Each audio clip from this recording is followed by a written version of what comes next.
Mabuti naman at sumama ka sa akin dito, Ramil. Tiyak na magiging kapaki-pakinabang ka. Humanda kayong dalawa. Ama sa ama, anak sa anak. Tapusin na natin ang laban. Kung minsan kailangan nating pumaslang upang mailigtas ang nakakarami, ito ang buhay natin. Tayo ang magiging katapat ng mga masasamang nilalang. Para sa mga hindi pa nakapag-subscribe sa ating channel, pindutin lamang ang subscribe button bilang pagpapakita ng suporta sa ating channel. Yun lamang mga kabaryo, umpisa na natin ang kwento. Ang kwentong ito ay hango sa tunay na buhay. Nangyari ito taong 1991 sa lugar ng Aklan. Kabaryo, itago mo na lang ako sa pangalang Ramil. Sa panahong ito ay nasa edad 19 pa lamang ako. Isang normal na estudyante. Nagbubulakbol paminsan-minsan. Sumasama sa mga barkada at nagiging pasaway din sa mga magulang. Pero mas naiiba ako sa aking mga kaklase at maging sa kaibigan dahil anak ako ng isang antingero.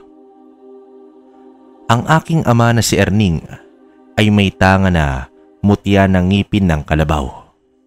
Nasa kamalayan ko na ang pagiging antingero ng aking ama simula pa noong bata pa ako. Sa katunayan, tinuruan ako ni ama ng mga usal pantigalpo, kontra multo, barang, kulam, at higit sa lahat, sa aswang. Kahit may katiting na aral ako sa bagay na yon, ay hindi ko naman ito ginamit upang ipagmayabang alinsunod sa payo sa akin ng aking ama.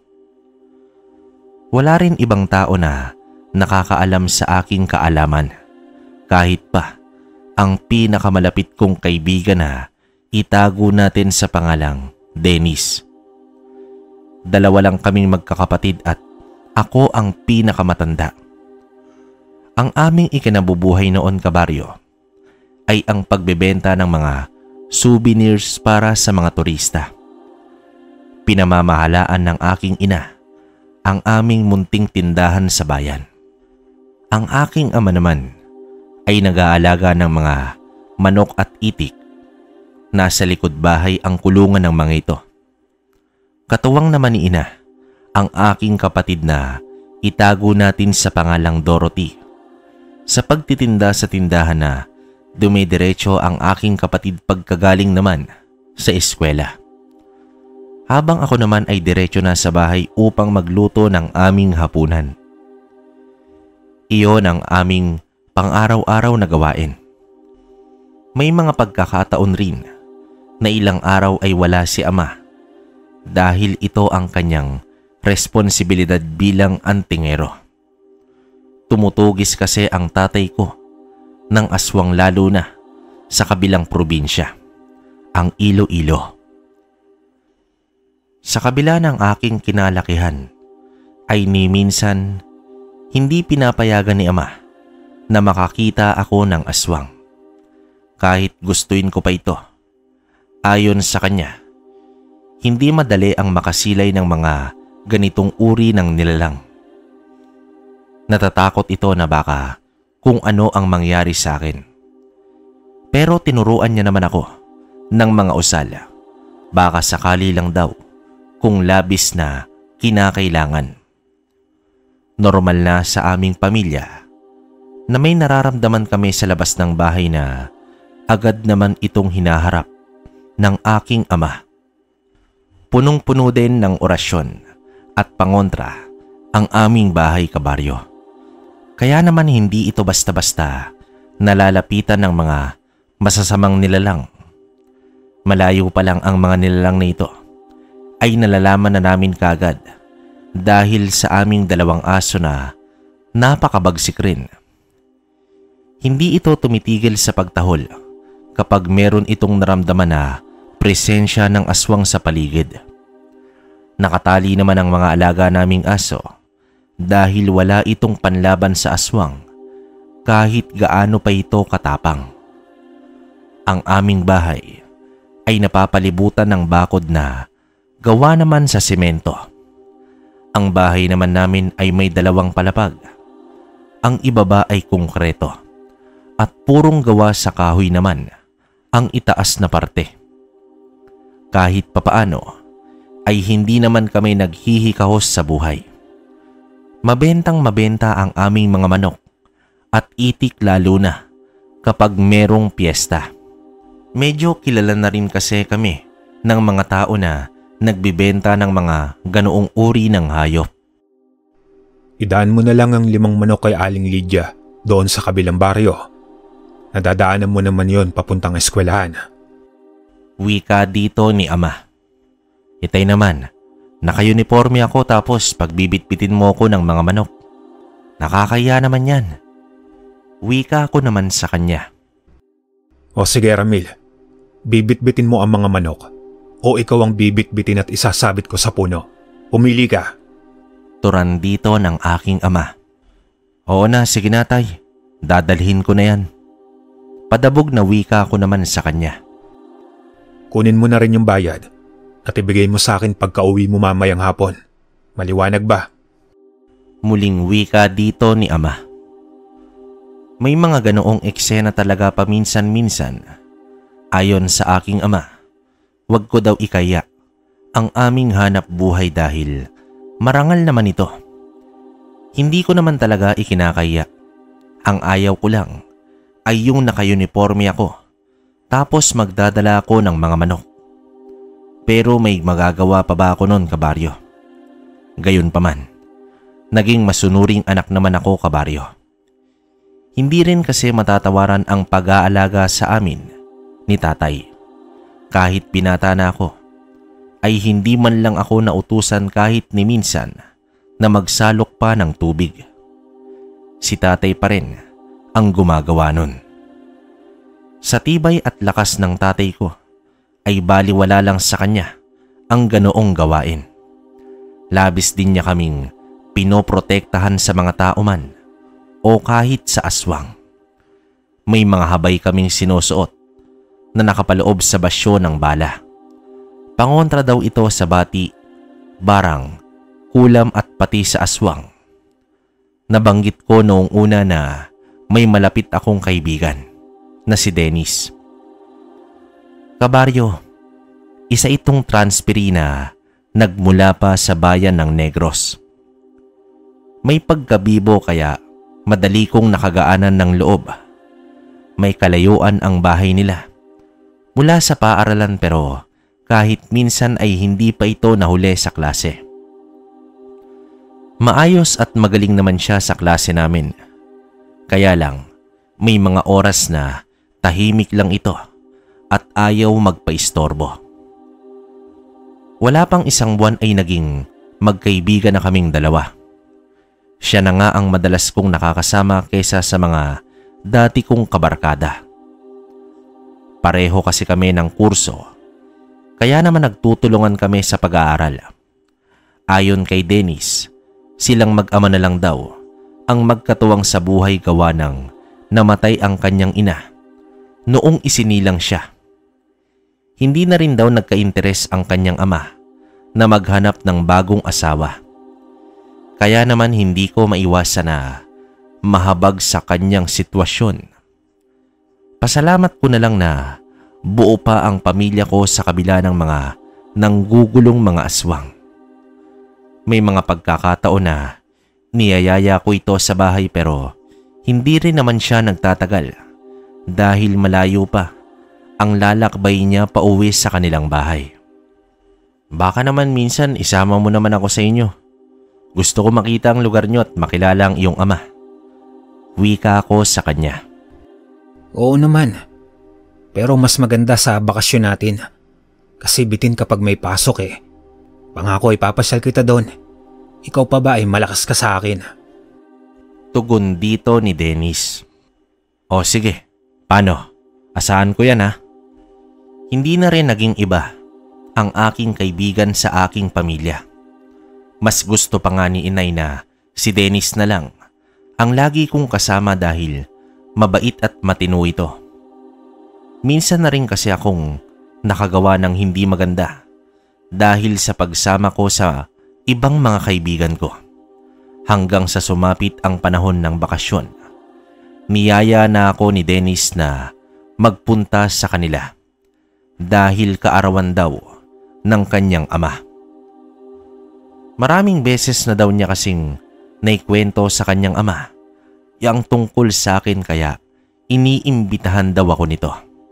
Gayunpaman, nagpaalam naman ako kay nanay na kung pwede ba akong magbigay regalo sa ama ni Dennis.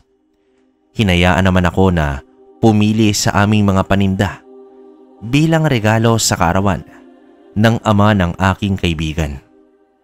Sa aking pagkakatanda ay inilahad ko naman kay tatay ang lugar nila Dennis.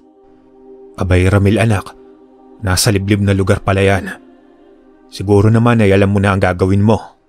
Paalalang wika sa akin ni ama. Opo itay, mag-iingat naman po ko lagi saka bahay nila Dennis yun. Paniguradong ligtas ako dun. Tugon ko naman sa kanya. Nagawi na pala si tatay sa lugar na yon. Pero maraming taon na ang nakalipas. Sabik na rin ako na makadating doon upang mas lubos ko pang makilala ang aking kaibigan. Halos 1 oras din pala ang biyahe papunta sa bayan nila Dennis. Buong akala ko naman ay malapit lang ito sa sentro ng baryo. Pero naglakad pa kami hanggang sa wala ng kabahayan akong nakikita. Inakbayan naman ako ni Dennis na talagang nakakapit pa siya sa aking balikat. Binabaybay mo to araw-araw, papunta at pabalik ng paaralan? Pagtatanong ko sa kanya. Oo naman, sa una lang naman yan malayo. Pero kapag nasanay ka na, malapit na lang ito. Nakangiting wika sa akin ni Dennis. Nang tingnan ko naman ang aking relos, ay 4:00 na ng hapon. Kahit may araw pa, ay medyo makulimlim na sa aming dinadaanan. Dahil sa mga naglalakihang mga puno sa buong paligid. Kahit malapit kong kaibigan, ang aking kasama kabaryo, hindi ko maiwasang mag-isip ng hindi maganda. Habang tumatagal, ay nag-iiba ang pakiramdam ko. Sa layo nito ay hindi ko na masasabing may kapitbahay pa sila. Grabe naman pala, ang layo ng bahay nyo ah. Sa amin ka na lang kaya tumira habang nag-aaral ka pa. Libre yon pati pagkain, ako na bahala sa'yo. Alok na wika ko sa kaibigan ko. Salamat Ramil, pero ayos lang naman ako dito. Tsaka nakakaawa si Itay kung aalis pa ako dito. Mag-isa na lang siya dito nun. Tiyak malulungkot yon. Tugon dito ni Dennis. Sa bagay, pero wala ba kayong balak lumipat ng lugar kahit doon sa may sentro man lang? Pagtatakang tanong ko naman sa kanya. Mas gusto kasi ni Itay sa liblib na lugar. Tahimik at walang gulo. Hanggang sa itinuro na ni Dennis ang kanilang bahay. Nang matanaw namin ito, batid ko ang kawalan ng kuryente sa lugar. Sinipat ko ring maigi kung may mga bisita ba pero wala naman akong nakita. Sabi ni Dennis, ako lang daw ang nag-iisang bisita. Kaya naman mas lalo kong nakadama ng takot. Napapalunok na lamang ako at nararamdaman ko ang mas humihigpit na kapit nito sa aking balikat. Pilit ko namang tinatandaan ang nadaanan namin dahil kung meron man mangyari na hindi maganda, ay makakatakbo ko at hindi ako maliligaw. Sa aming pagdating ay nakatayo na ang kanyang ama sa entradang pinto at nakangiti na ito sa akin. Agad namang nagmano si Dennis sa kanyang ama at napamano na rin ako dito. Nang makapasok na kami sa loob, ay pinaupo naman ako ng kanyang ama habang pumapasok na ng kwarto si Dennis upang ayusin ang aming higaan. Mabuti naman at naparito ka iho. Ikaw si Ramil di ba? Ako naman si Benigno. Oho. Ikinagagala kitang makilala. Medyo malayo palang lugar ninyo. Madalas kang ikinukwento sa akin ni Dennis. Nakakatuwa naman dahil naging matalik kayong magkaibigan. Mukhang tama naman ang anak ko sa pagpili sa'yo dahil mabait at matalino ka daw sa klase. Hindi naman po masyado. Mas matalino pa nga si Dennis sa akin kung iisipin eh. Oo naman, matalino talaga yung anak ko. Marunong pumili ng isasama sa bahay. Teka lang po, bakit parang wala namang ibang bisita? Siya nga pala, regalo ko po sa inyo. Naku ay nag-abala ka pa. Bago lang kasi kami dito sa lugar. Mag-iisang taon pa lang. At kita mo naman nag-iisa lang ang aming bahay sa liblib na lugar. May mga kakilala rin naman ako sa baryo. Pero nakakahiya naman mag-imbita kung kaunti lang ang handa. Matapos nun, kabaryo, ay tumayo naman ang lalaki upang magsindi ng gasera dahil dumidilim na. Habang ako ay tila nagsisisi kung bakit pa ako sumama. Maya-maya pa ay lumabas na ng kwarto si Dennis at sinamahan niya ako papasok sa loob. Inaya niya ako na magpahinga muna saglit. Habang kami ay nakahiga, ay kumakabog na ang aking dibdib dahil hindi naman ganito si Dennis. Kanina ko pa nararamdaman na may iba sa kanya. At isa pa, parang wala namang selebrasyon sa bahay na ito. Pero namutawi pa rin sa akin ang pagkakaibigan namin at naniniwala ko na hindi niya ako ipapahamak. Alam mo Ramil, masaya ako na naging kaibigan ka at lubos ako nagpapasalamat sa lahat ng mga ginawa mo para sa akin. Hindi kita makakalimutan. Ako rin naman masaya dahil naging kaibigan kita. Pero bakit mo ba ito sinasabi sa akin? Sa totoo lang, napakahirap magpapalit-palit ng kaibigan. Totoo ang pakikipagkaibigan ko. Pero mas mahal ko si Itay kaysa sa mga kaibigan ko. Kaya lahat ay gagawin ko para sa kanya. Tama ka naman.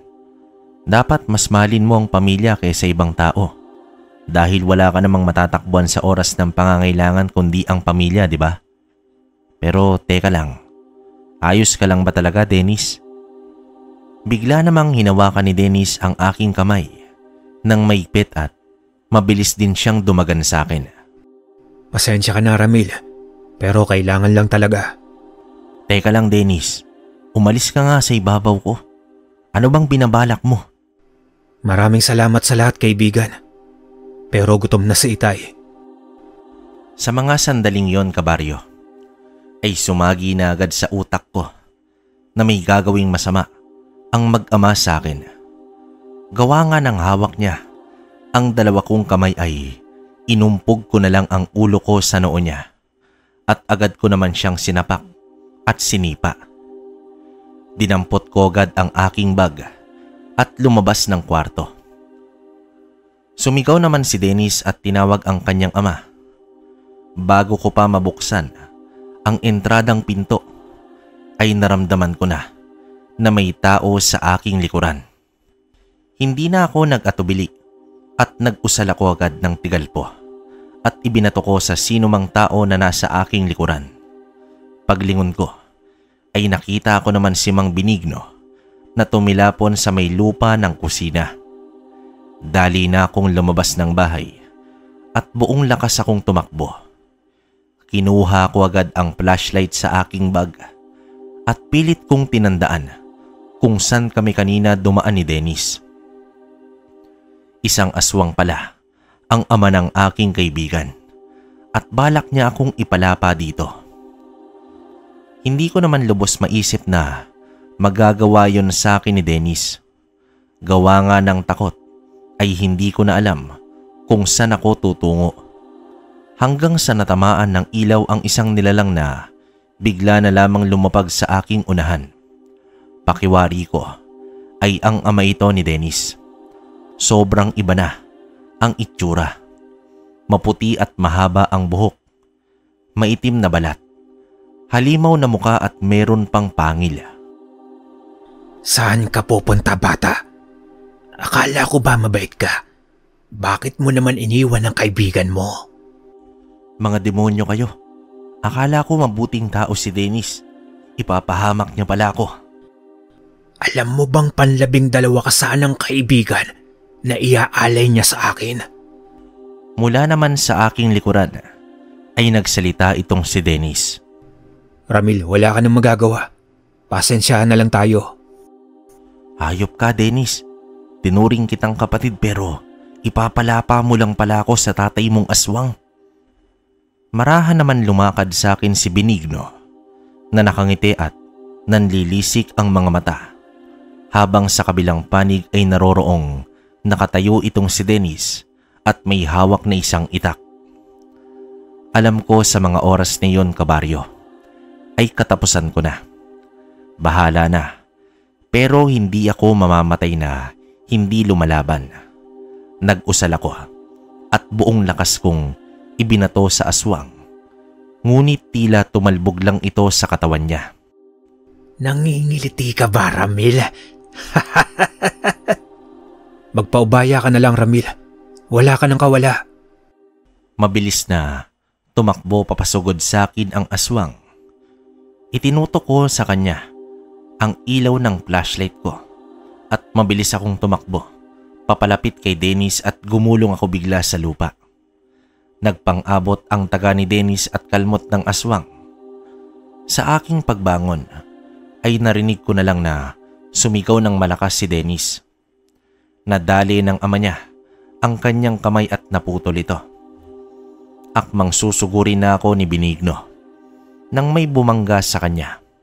Ang aking ama. Gumulong sa lupa si Benigno at mabilis akong hinila ni tatay papunta sa kanyang likuran. Sino kang pakialamero ka? Ako lang naman ang ama ni Ramil at narito ako upang iligtas siya laban sa'yo. Itay, tulungan mo ako. Ang kamay ko, Itay. Walang tigil sa pagsirit ang mga dugo sa naputol na kamay ni Dennis habang galit na galit namang nakatitig si Benigno sa aming dalawa. Umatras ito at mabilis na kinuha si Dennis. Binuhat niya ang anak at lumundag ng mataas papalayo sa aming dalawa. Sinabi ko naman kay tatay na sugurin namin sa kanilang bahay. Pero pinigilan ako ng aking ama dahil tiyak hindi iyon babalik ng bahay nila. Sinuri naman ng aking ama kung wala ba akong tama. Nakahinga naman siya ng maayos nang masiguro na walang masamang nangyari sa akin, kabaryo. Mabilis kaming umalis sa lugar na iyon. Inabisuhan muna niya ako na huwag munang magtatanong o magsasalita. Mas maigi raw na maging tahimik at masdang mabuti ang kapaligiran. Baka daw may ibang aswang pa sa paligid namin. May inarkilang tricycle pala si tatay at sinabihan niya ako na magpahinga muna at sa bahay na kami mag-uusap.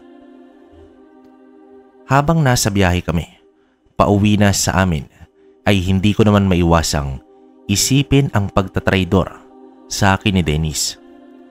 Halos 1 taon kaming nagsama sa paaralan. Magkaklase at matalik na magkaibigan. Magkahalong emosyon ang nararamdaman ko sa kanya, galit at pagkaawa. Ibig sabihin, kaya lang pala niya ako ginawang kaibigan upang ipangregalo sa ama niya sa kaarawan nito. Hindi naman ako makapaniwala na isang gabunan pala ang tatay ni Dennis. Pero bakit hindi naging aswang itong si Dennis? Di ko namalaya na nakaidlip na pala ako sa biyahe. Samantala, kabaryo, pagdating naman sa aming bahay, ay inilahad ko sa aking ina at kapatid ang mga nangyari. Kahit naman sila ay hindi makapaniwala sa nagawa ni Dennis sa akin. Ramil, anak, maligo ka at magpahinga. At yung pinagubaran mo ay sunugin mo lahat. Mag-uusap na lang tayo bukas. Habang nakahiga na ako, ay hindi pa rin mawala sa aking isipan ang mga pangyayari. Alam kong may darating na gulo. Lalo pat naputulan ng kamay si Dennis.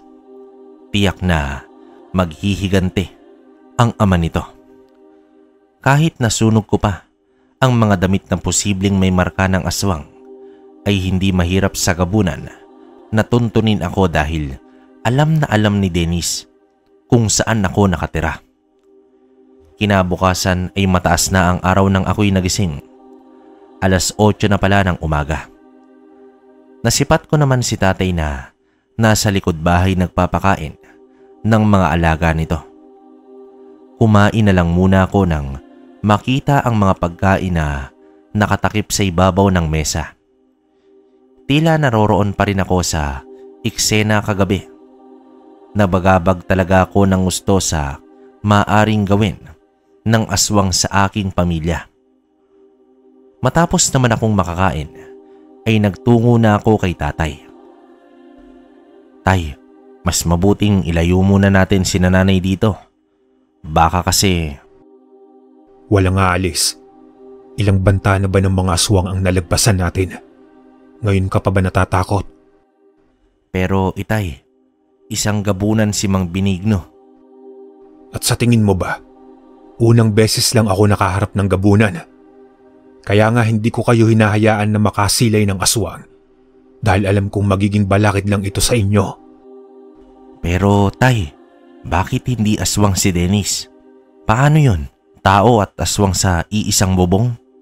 Posibleng purong tao ang ina ni Dennis. Pero nananalaytay pa rin sa dugo niya ang pagiging aswang. Marahil may takdang panahon upang maging ganap na siyang aswang. Kung hindi tayo aalis dito, dapat maging handa tayo sa pag-atake ng aswang. Ewan ko ba tay? Hindi naman ito unang beses pero ngayon lang ako nakadama ng ganitong takot at pangamba. Huwag kang mag-alala anak. Katulad sa mga nakalipas, hindi ako papayag na may mapahamak sa inyo. Basta alam niyo na ang gagawin kapag may aswang na umaaligid sa bahay. Sa buong araw na iyon ay hindi ako nagpakampante. Tiningnan ko ang mga pangontrang aswang na nakalagay sa loob at labas ng bahay. Sinigurado ko na maayos ito at kompleto. Sinabi ko rin sa aking sarili na kahit anong mangyari ay ipagtatanggol ko ang aking pamilya. Nalagay na ako sa sitwasyong nakaharap ang isang gabunan. Kaya alam ko na malalabanan ko ito. Napagtanto ko din sa aking sarili na anak nga ako ng isang antingero. Wala man akong mutya pero taglay ko naman ang katapangan ng aking ama. Hinasa ko na ang mga itak kabaryo at naglagay ako sa lahat ng silid at sa mga dingding sa loob ng aming bahay. Mangyari kasi na napakadami naming itak panlaban sa mga masasamang uri ng nilalang. Nagsabit rin ako ng mga karit sa dingding sa labas ng bahay. Kahit papaano ay alam namin ang mga pangontra sa aswang. Ito na rin kasi ang nakalakihan naming mag-anak. Nakakatakot man pero tanggap namin ang landas na tinahak ng aming ama. Habang nalalapit na ang gabi, ay hindi ko namang maiwasang makadama ng labis na takot. Base sa mga kwento sa akin ni tatay noon pa man, isa ang gabunan sa pinakamalakas na uri ng aswang. Hindi ito basta-basta natatablan ng simpleng tigalpo kapag nasaan yung aswang na. Kaya rin nitong ikubli ang tunay na pagkatao. Kaya nito na hindi maamoy at ikubli ang kanyang buong presensya. Tiyak akong hindi yun basta-basta lang susugod. Kahit siya pa ang nakadali sa kanyang anak. Sigurado ko na sa akin niya isinisisi ang pagkaputol ng kamay ni Dennis. Nang sumapit naman ang gabi, sa aming hapunan ay hindi ko halos malasahan ang pagkain dahil sa matinding pag-iisip. Nang matapos ay doon ako sa bakuran at iniilawan gamit ang kapaligiran, lalo na ang mga puno sa paligid gamit ang flashlight. Nang maya-maya ay biglang dumating si tatay at agad ko naman itong kinausap. Siya nga pala tay, matanong ko lang, bakit kayo sumunod doon sa lugar nila Dennis? Nang malaman ko ang lugar ay hindi na ako mapakali. Kahit ang iyong ina ay sinabihan akong sundan ka. Wala akong tigil sa kakalakad kagabi upang matunton ka lang. Hanggang sa naramdaman ko ang presensya ng aswang. Matapos nito, ilang minuto pa akong nananatili sa bakuran. Ngunit normal naman ang lahat. Kaya naman umakyat na rin ako ng kwarto. Subalit, hindi pa rin ako nagpakampante dahil tuso ang mga aswang. Gayunpaman, natapos ang gabi na maayos ang lahat. Kung ano man ang dahilan kung bakit hindi nagparamdam si Benigno ay hindi ko alam. Pero tiyak ako na may pinaplano ang mag-ama. Lumipas ang 3 araw habang naglalakad ako pauwi. Bit-bit ang karning baboy para sa hapunan. Ay biglang lumabas mula sa isang malaking puno si Dennis. Kumusta ka na, kaibigan? Nakita mo ba ang ginawa mo? Ano, masaya ka na ba? At ikaw pa talaga ang may ganang magtanong sa akin ng ganyan. Traidor ka. Ipinagkalulo mo ko. Kung iniisip mo ay hahayaan na lang kitang mabuhay na kumpleto, Ramil. Nagkakamali ka. Hindi ako titigil hanggat hindi nakakaganti sa'yo. Baliw ka na, Dennis. Wala akong kasalanan sa'yo. Mabuting at naputulan ka ng kamay. Bagay sa iyo ang demonyo ka. Sa lahat ng mga dinala ko kay Itay, ikaw lang ang nakatakas at naging dahilan pa upang mawalan ako ng isang kamay. Hayop ka, Ramil. Kung nagpaubaya ka lang sana. Sana ano? At bakit ako magpapalapa sa tatay mong demonyo? Pare-pareho kayong mga tao. Gusto nyo kayo lang ang naghahari sa mundo. Paano naman kami? Paano naman ang mga katulad ni Itay?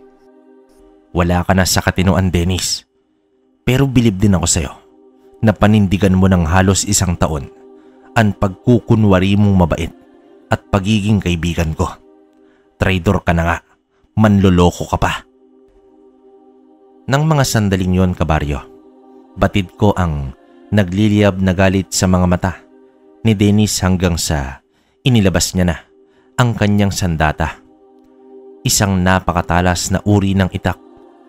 At sa itsura nito ay hindi ito magdadalawang isip na paslangin ako. Ang tanging panlaban ko lang sa kanya ay ang tigalpo.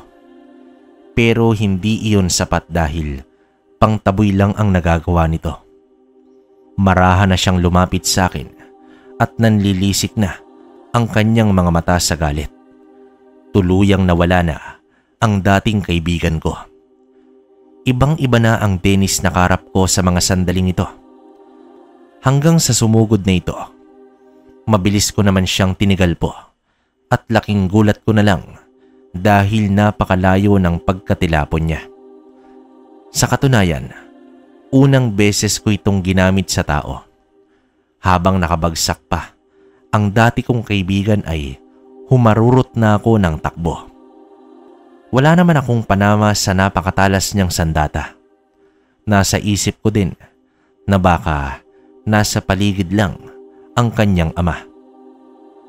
Sobrang hingal ako nang humarap sa aking ama at dito ko inilahad sa kanya ang buong pangyayari.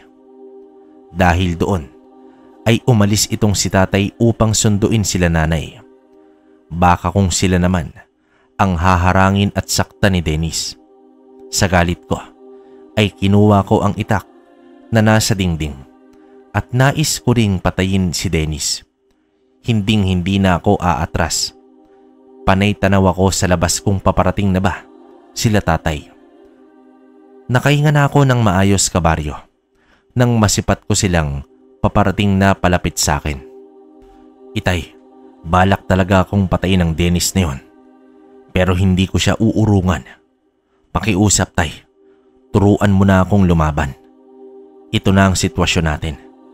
Hindi naman maaari na ikaw lang palagi ang makikipaglaban. Paano na lang kung aalis ka na naman ulit? Sinong magtatanggol kaila nanay at sa aking kapatid? Ito na nga ba ang kinakatakutan ko, Ramil, anak? Ang mapasali ka sa laban ng tao at aswang. Huwag kang mag-alala, tay. Hindi pa aswang si Dennis. kayang-kaya ko pa siyang tapatan. Kinagabihan, sa mismong araw na iyon, ay matyaga akong nagmasid sa buong paligid. Nakahanda na rin ang mga sibat na gawa sa kawayan na inilagay ko sa balkonahe. Pati na rin ang 2 mahabang itak. Sisiguraduhin ko sa gabing yon, kapag umatake si Dennis, ay ako ang magwawagi. Hindi na siya ang dati kong kaibigan, kabaryo. Napaniwala niya ako na totoo siyang tao. Humiwalay ako sa mga kaibigan ko nang dahil sa kanya, sa pag-aakalang mabuting tao talaga. Sa awa ng Diyos ay naging mapayapa at nakaraos kami ng gabing yon. Subalit nagugulan ako kung bakit hindi pa umaatake ang gabunang tatay ni Dennis. Malamang hinihintay nila na maging kampante kami sa pang-araw-araw. Sa sumunod na araw ay wala akong ginawa kundi ang magsanay sa pakikipaglaban gamit ang isang itak. Mahigpit akong pinaalalahanan ni tatay na huwag masindak kung mas malaki ang sandata ng kalaban dahil wala naman daw sa laki at sukat yon kundi kung papaano mo ito gagamitin kontra sa kalaban. Isang araw, kabaryo, ay inilabas ni tatay ang isang mahabang baril. Ilang taon na rin itong nakatago. Tinuruan at nagamit ko ito dati sa pangangaso. Ramil anak, alam mo ba kung papaano gagamitin ito? Oo naman, tay. Kaya lang ang tanong kung gagana pa kaya ng maayos yan. Huwag kang magalala. Dadalhin ko ito sa aking kaibigan. Ikaw na muna ang bahala sa bahay. Ako na rin ang susundo sa nanay mo. Basta dito ka lang sa bahay at huwag kang aalis. May kakilala kasi si tatay na may koleksyon ng mga baril. Sa ilang oras na pag-alis ng aking ama, ay laking gulat ko na lang dahil sumilip si Dennis sa entradang bintana. Mabuti na lang at nakasarado ang pinto. Bumungad ito sa akin habang galing ako sa may kusina. Ramil, papatayin kita. Lumabas ka dyan, tapusin na natin to. Hayop ka, Dennis. Ang lakas ng loob mong sugurin ako dito sa mismong bahay. Akala mo aatrasan kita. Matapos nun, kabaryo, agad kong hinugot ang isa sa mga itak na nakasabit sa dingding ng bahay. Ipinasok niya ang kamay sa bintana habang winawasiwas ang itak. Matapos nito ay pinagtataga niya ang aming dingding at pinto. Hindi ko tuloy malaman kung papaano ko siya lalabanan dahil hindi ako makalabas. Habang ginagawa niya ang walang patid na pagtaga sa pinto, ay kumuha ko ng tabo at nilagyan ko ng mainit na tubig. Sa muling pagpasok niya ng itak sa bintana, ay agad kong ibinuhos sa kamay niya ang sobrang init na tubig.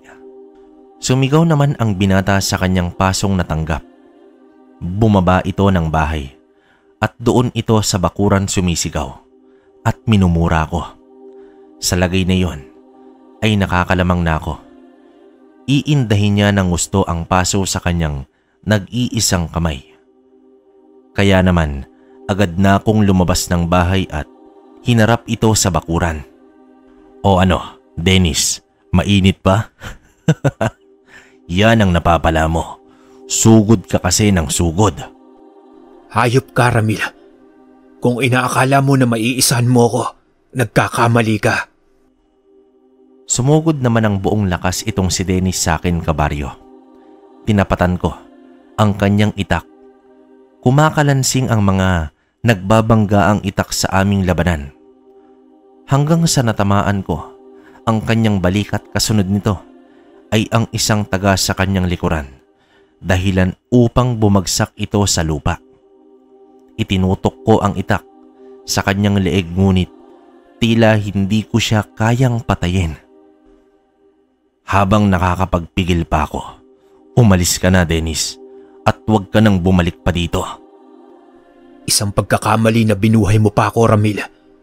Kahit kailan, mahihina talaga ang mga tao. Matapos nun, kabaryo, agad na ring tumakbo. Papalayo itong si Dennis.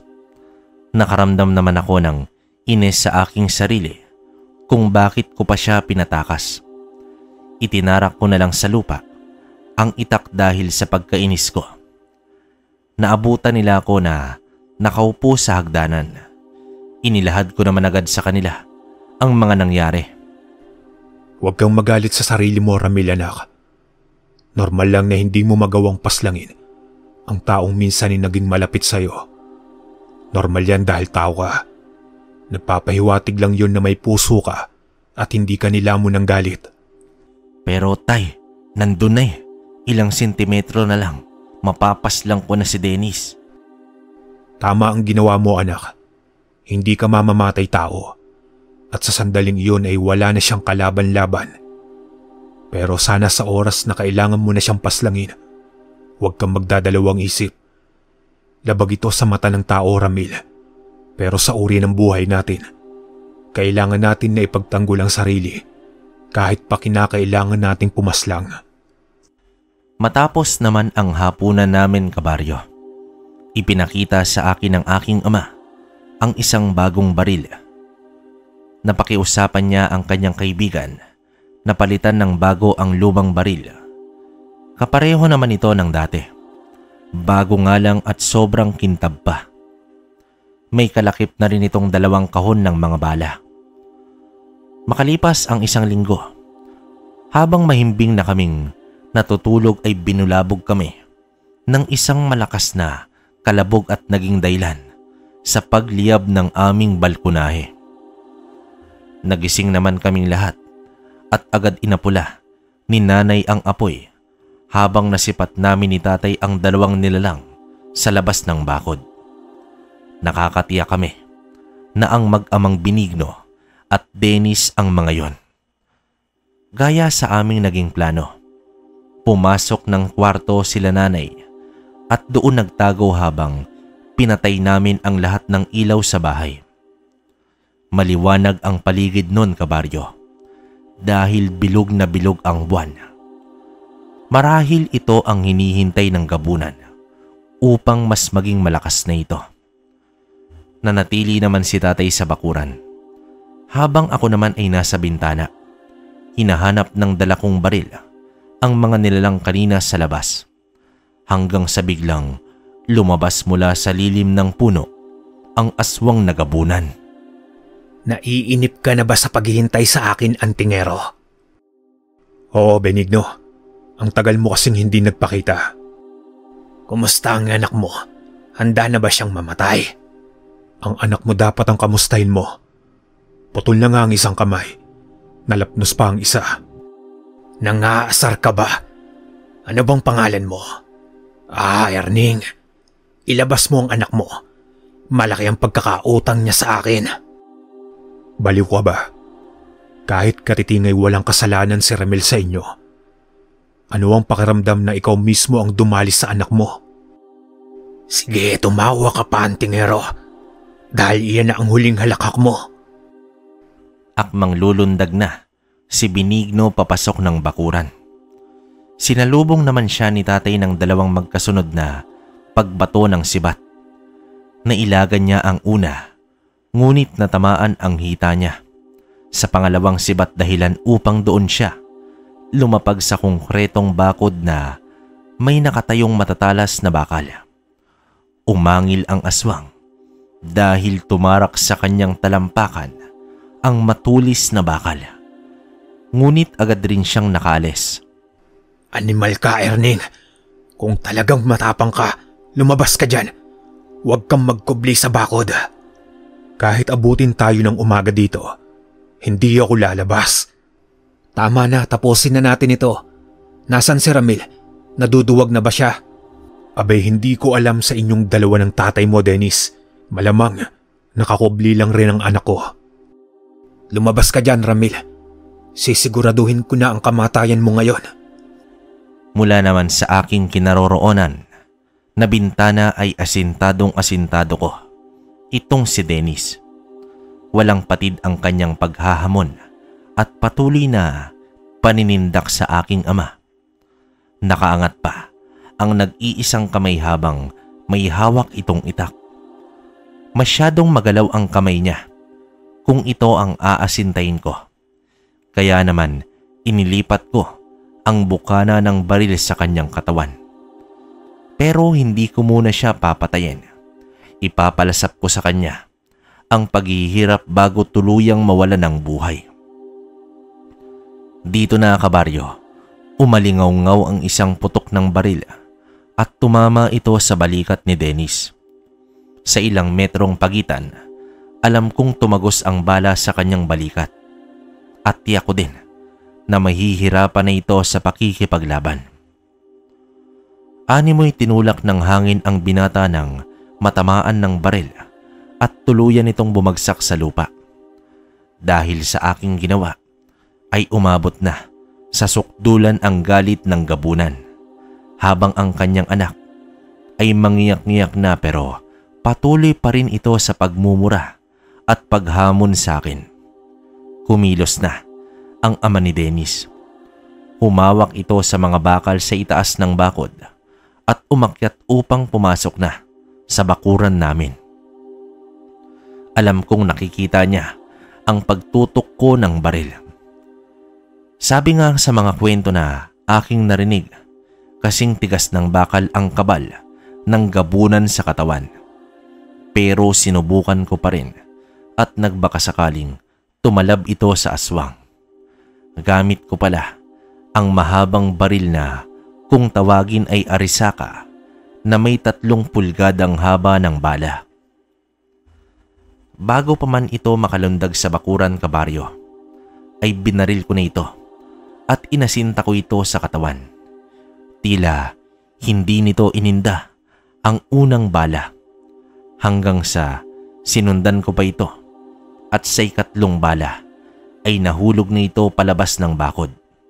At dito ko napagtanto na tinatablan pala ng bala ang aswang kapag paulit-ulit mo itong binaril. Partida, gabunan ang binaril ko.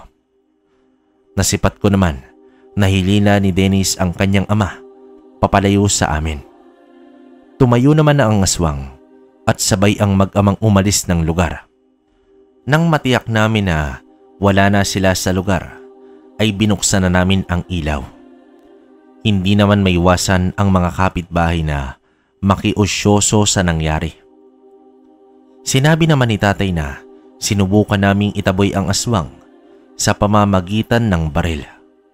Nasanay na rin kasi ang mga iilang kapitbahay na nakakarinig ng mga kalabog malapit sa amin, gawa nga sa pakikipaglaban ng aking ama sa mga aswang.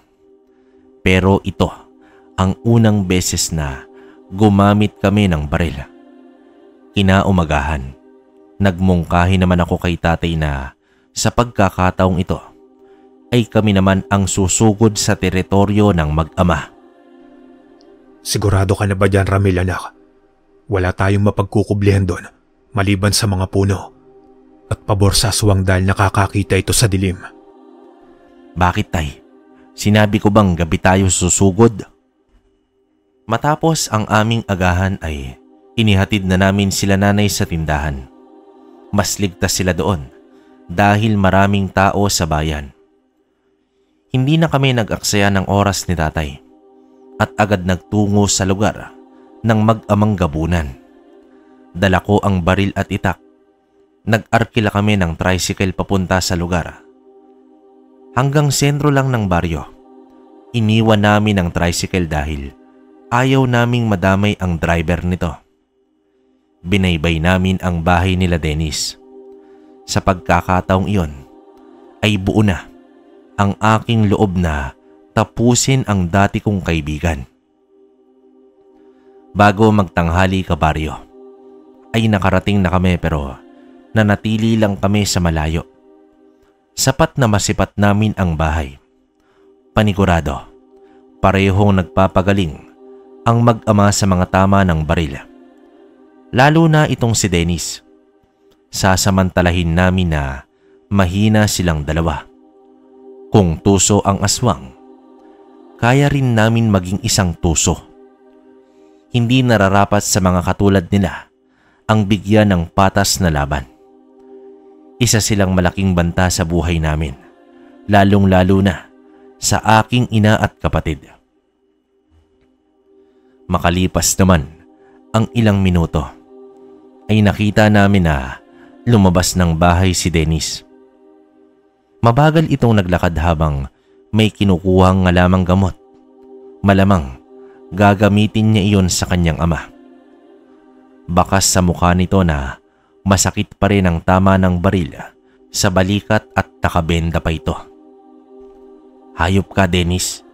Minsan mo na akong naisahan. Tingnan natin ngayon kung ano ang mararamdaman mo kung babaliktarin ko ang sitwasyon. Muntik na akong malapa ng ama mong aswang. Wika ko noon sa aking sarili habang inaasinta ko na ang traidor kong kaibigan. Sa mga sandaling iyon ay nakatutok ako sa kanyang paa. Lulumpuhin ko si Dennis. Papagapangin ko siya sa lupa. Matapos kumuha ng halamang gamot, ay naglakad na pabalik ng bahay ang binata. Tumigil naman ito ng bahagya at kinapa ang kanyang balikat. Naging pagkakataon ko iyon upang asintahin ang kanyang tuhod. Isang putok, kapalit ng pagsabog ng isang tuhod ni Dennis. Agad naman itong bumulagta at sumigaw ng malakas at humingi ng saklolo sa kanyang ama. Halos humiwalay na ang paa nito sa hita. Dumungaw naman si Benigno sa bintana at gulat na gulat sa pangyayari. Nakabenda naman ang katawan nito. Lumibot ang paningin sa paligid bago ito bumaba ng bahay. Pilit niyang binuwat ang kanyang anak. Ngunit sumisigaw si Dennis sa tuwing nagagalaw ang kanyang paa. Hindi pa ako nakontento, kabaryo. Inasinta ko naman ang ama nito at dinagdagan ko pa ang tama niya sa katawan. Sa muling pagkalabit ko ng gatilyo ay tumama ito sa dibdib ng aswang. Nabitawan nito ang kanyang anak at tuluyan itong napaupo sa lupa na nasaan yung tao pa. Sumigaw din ito at hinamon pa kami na magpakita. Mabilis naman na tumakbo si tatay na kanina pa nakakubli sa bahaging likuran ng bahay. Inundayan niya ng taga si Benigno sa balikat. Matapos nito ay hinila niya ang mahabang buhok at pinagsusuntok ang muka. Lumabas na din ako sa pinagtataguan, kabaryo, habang nakatutok ang baril kay Dennis. Hayop ka, Ramil. Lumabang kayo ng patas. Patas? Ang kapal naman ng abog mo, Dennis. Alam mo ba ang pakiramdam na muntik ng malapa ng aswang? Tinuring kitang kapatid, pero anong ginawa mo sa akin? Pagod na akong aabangan ko na lang ang pag-atake nyo, kaya narito na kami upang tapusin na ang lahat. Ng mga sandaling yon, kabaryo, ay iminaksi ko na ang awa sa dati kong kaibigan. Inasinta ko ang isa niya pang tuhod, ngunit gumalaw ito pero natamaan ko siya sa hita, na labis nagdulot sa kanya ng sobrang paghihirap. Samantala, walang kalaban-laban ang kanyang ama sa ginawa ng tatay ko. Nakita kong nakatarak na lang sa lupa ang itak nito habang walang habas na pinagsusuntok si Benigno. Naliligo na sa sariling dugo ang aswang. Lupaypay na rin ito sa tindi ng lakas ng antingero. Tama na. Maawa kayo sa aking ama. Tama na. Aminado ko, kabaryo. Sa mga sandaling iyon ay nakaramdam ako ng pagkahabag, subalit kagaya nga ng sinabi ng aking ama, may pagkakataon na kailangan natin ipagtanggol ang ating sarili kahit pa kailangan natin ang pumaslang. Nakadapa na si Dennis sa lupa habang pilit inaabot ang kanyang ama. Muli kong itinutok ang baril sa pagkakataong ito. Ay bala ko nang tapusin ang paghihirap ng taong minsan kong itinuring na totoong kapatid. sabog ang ulo ni Dennis nang barilin ko ito at naging dahilan sa agarang kamatayan niya. Napalingon naman si tatay at tumingin sa akin. "Umalis ka na dyan, tay. Pasasabugin ko ang baon ng demonyong yan." Binitawan ng aking ama si Benigno na nakahandusay sa lupa at naghahabol na ito ng hininga. Kinargahan ko naman ng bala ang baril at inubos ko dito ang 5 bala mismo sa ulo ng aswang. Matapos nito ay hindi ko napigilan ang mapaiyak. Iyak ng tagumpay sa halos 1 buwan na hindi ako makagalaw ng normal dahil sa tindi ng pangamba ay sa wakas natapos na din. Marahang kinuha ng aking ama ang baril at tuluyan akong niyakap nito ng mahigpit. "Sige lang, Ramil anak. Ibuhos mo ang iyong nararamdaman. Alam ko kung gaano kabigat ang nararamdaman mo nitong mga nagdaang linggo. Sana magbigay aral ito sa'yo na hindi na basta-basta magtitiwala sa kung sino." Dito, kabaryo, sinindihan ni tatay ang bangkay ng mag-ama na nasa bakuran, pati na rin ang bahay nito, at nadiskubre namin na may 1 kwarto sa loob na may mga kalansay ng tao.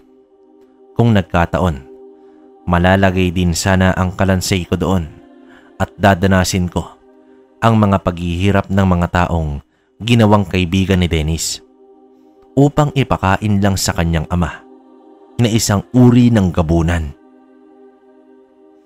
Naglakad na kami pabalik sa sentro ng baryo nang meron kaming nakasalubong na isang matanda sa hindi kalayuan sa bahay na tuluyan ng nilalamon ng apoy.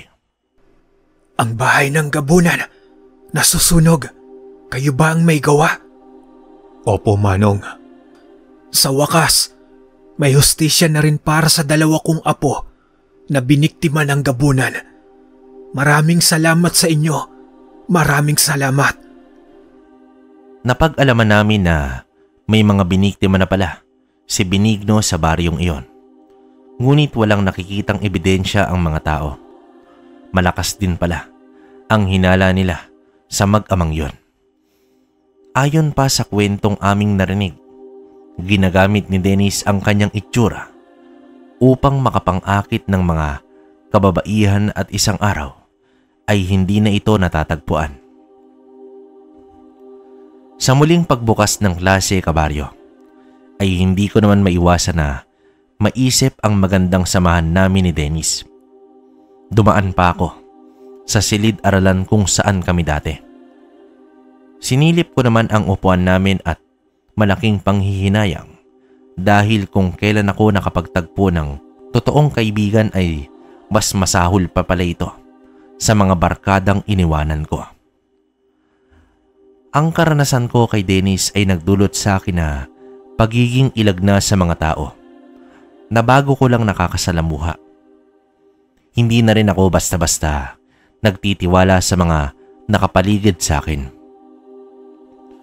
Hindi ko naman tinanggap ang mutya ng aking ama dahil ayaw kong maranasan ng magiging anak ko ang sinapit ko noon. Nais kong mamuhay ng normal.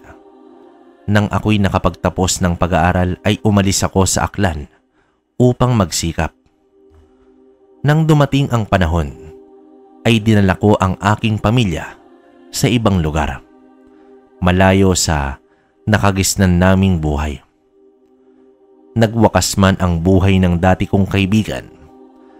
Nag-iwan naman ito sa akin ng sugat na hindi naghilom sa loob ng maraming taon. Ang masayang samahan ay nagtapos ng minsan akong naimbitahan ng isang gabunan. Ang kwentong ito ay nagpapaalala sa atin sa kahalagahan ng tiwala sa ibang tao. Marami sa atin ang nabiktima na ng mga taong mapagkunwari. Mga kaibigan na inakala natin na totoo pero sasaksakin pala tayo sa likod.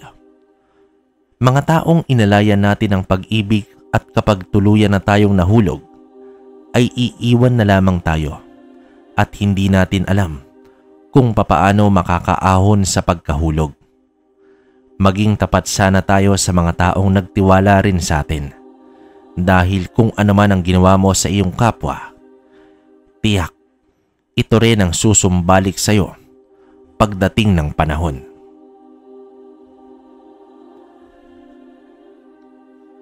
Okay, hanggang dito na lang yung kwento.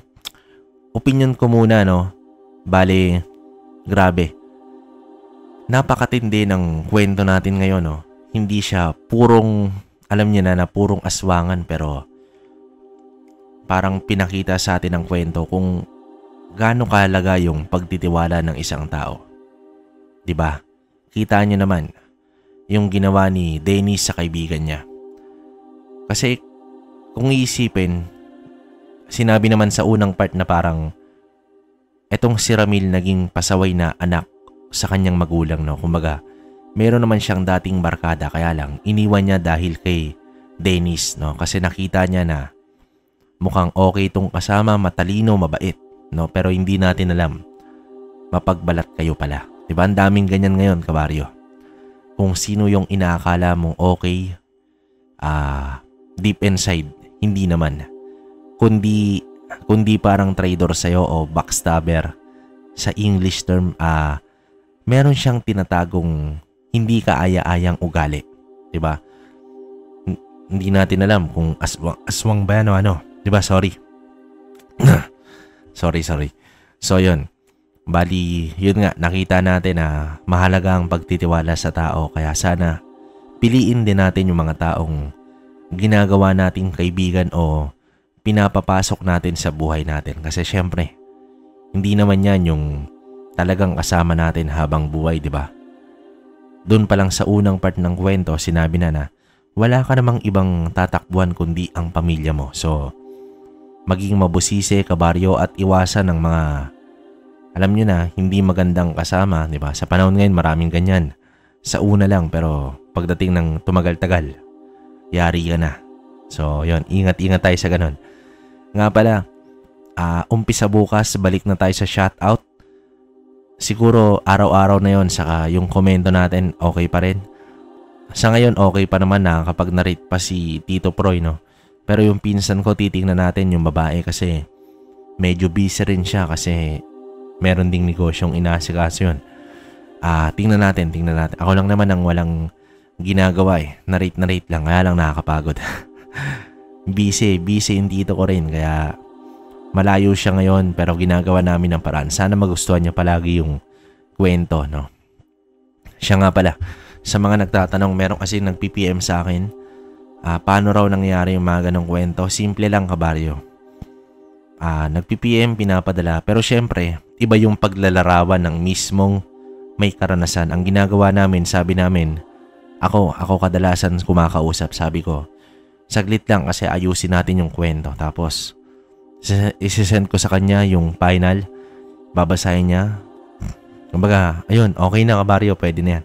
Parang ganon. Kaya, pansin nyo na kapag usap, pag nagko-komento ako sa dulo, binabanggit ko sa inyo na nakausap ko si ganito, si ganyan. Kasi nga, legit naman. Pwedeng hindi mismo yung may karanasan. Kumbaga, kwento lang din sa kanya, pero legit na sila yung kausap ko, kaya ganon. May paintulot naman. Wag tayong mag-alala. Wala namang ano rito. Wala namang ninakaw kung ano, kasi sila rin naman nagpapadala niyan. So, yun. In-explain ko lang para hindi kayo malito. Tapos, nga pala, yun, sana mag-subscribe kayo sa channel natin sa mga hindi pa po, no? Alam nyo naman na dahil dyan, mas gaganahan kami ni Tito. Kasi, syempre, alam naman natin na yan na lang yung pinaka parang bread and butter namin, no? Para yung like na rin kasi dyan namin malalaman kung nagustuhan nyo ba, ano? Pwede kayong mag-comment ng mga negative kung ano man yung napapansin yung hindi kaaya-aya para natitimbang natin kung pwede nating baguhin o alisin o ano. Pwede yun. So, yun. Hanggang dito na lang muna mga kabaryo. Maraming salamat sa umabot dito. Lagi kayong mag-iingat sa lahat ng mga OFW na nakikinig dito sa ating kwento. Ingat kayo dyan. And then yung nandito naman sa Pinas, ingat din tayong lahat, no? At yun, hanggang sa susunod na kwento. Maraming salamat.